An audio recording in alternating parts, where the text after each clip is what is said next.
సమాజంలో సంస్కృతి సాంప్రదాయాల్ని ముందుకు తీసుకెళ్లాలన్నదే తెలుగుదేశం పార్టీ లక్ష్యమని ఆ పార్టీ రాష్ట్ర అధ్యక్షులు పల్లా శ్రీనివాస్ యాదవ్ పేర్కొన్నారు. తిరుపతిలోని రామతులసి కళ్యాణ మండపం రోడ్డులో అత్యంత ప్రతిష్టాత్మకంగా 8 కోట్ల రూపాయల వ్యయంతో వాసుదేవ యాదవ్ సేవా సంఘం ఆధ్వర్యంలో యాదవ భవనాన్ని నిర్మిస్తున్నారు. ఉపాధ్యక్షులు కట్టా జయరాం యాదవ్ ఆహ్వానం మేరకు పల్లా శ్రీనివాస్ యాదవ్ నిర్మాణంలో ఉన్న ఈ యాదవ్ భవనాన్ని సందర్శించారు. పల్లా శ్రీనివాస్ యాదవ్కు యాదవ సంఘం నేతలు అపూర్వ స్వాగతం పలికారు.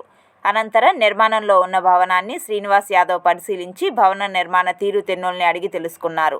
5 అంతస్తుల మేర నిర్మిస్తున్న ఈ భవనంలోని ఓ గదికి తన తండ్రి జ్ఞాపకార్థం తన వంతు సహాయంగా 5 లక్షల రూపాయలను విరాళంగా వాసుదేవ యాదవ్ సేవా సంఘానికి ఆయన అందించారు. అనంతరం పల్లా శ్రీనివాస్ మీడియాతో మాట్లాడుతూ తెలుగుదేశం పార్టీ బీసీల నాయకత్వాన్ని పెంచాలన్న ఆలోచనతో ఉందని చెప్పారు. యాదవుల ఐకమత్యం కోసం నిర్మితమవుతున్న యాదవ్ భవనం కోసం యాదవ్ కార్పొరేషన్ పూర్తి సహాయ సహకారాలు అందిస్తుందని ఆయన అన్నారు.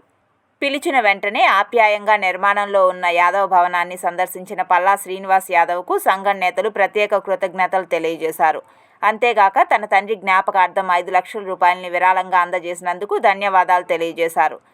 ఈ కార్యక్రమంలో తుడా మాజీ చైర్మన్ నరసింహ యాదవ్, అఖిల భారత యాదవ్ మహాసభ ఉపాధ్యక్షులు అన్నా రామచంద్ర యాదవ్, అన్నా రామకృష్ణ, కార్పొరేటర్ అన్నా అనిత, కృష్ణ యాదవ్, వాసుదేవ యాదవ్ సేవా సంఘం ఉపాధ్యక్షులు కట్టా జయరాం యాదవ్, వాసు యాదవ్, భరణి, చింతా రమేష్, హేమంత్ కుమార్ యాదవ్ తదితరులు పాల్గొన్నారు. నాయకులందరూ కలిసికట్టుగా ఇది ఒక స్థాయికి తేడం జరిగింది. అన్ని స్లాబుల వరకు పూర్తి చేసుకున్నారు. ఇంకా ఇంటర్నల్గా ఈ వాల్స్ టైలింగ్ వర్క్ అంతా పెండింగ్ ఉంది. లిఫ్ట్ వర్క్ అది మొత్తం 8 కోట్లతో అందరూ కలిసికట్టుగా ఇది నిర్మాణం చేయడం చాలా ఆనందకరం. ఖచ్చితంగా దీనికి కావాల్సినటువంటి సాయ సహకారం ఏదైతే యాదవ్ కార్పొరేషన్ ద్వారా సాయ సహకారాలు అందించడానికి మేము ప్రయత్నం చేస్తామని చెప్పి తెలియజేస్తున్నాం. యాదవులు అందరూ ఐక్యతగా ఉండాల్సినటువంటి అవసరం కూడా ఉంది. రేపు రాబోయే రోజుల్లో కూడా బీసీ నాయకత్వం వచ్చేటువంటి ఆలోచనతో తెలుగుదేశం పార్టీ జాతీయ అధ్యక్షులు ముఖ్యమంత్రి గారు అయినటువంటి శ్రీ నారా చంద్రబాబు నాయుడు గారు ఆలోచన చేస్తున్నారు. బీసీలకి నాయకత్వం రాజకీయ పరంగా వాళ్ళకి నాయకత్వం ఇవ్వాలి అన్న ఒక ఆలోచన.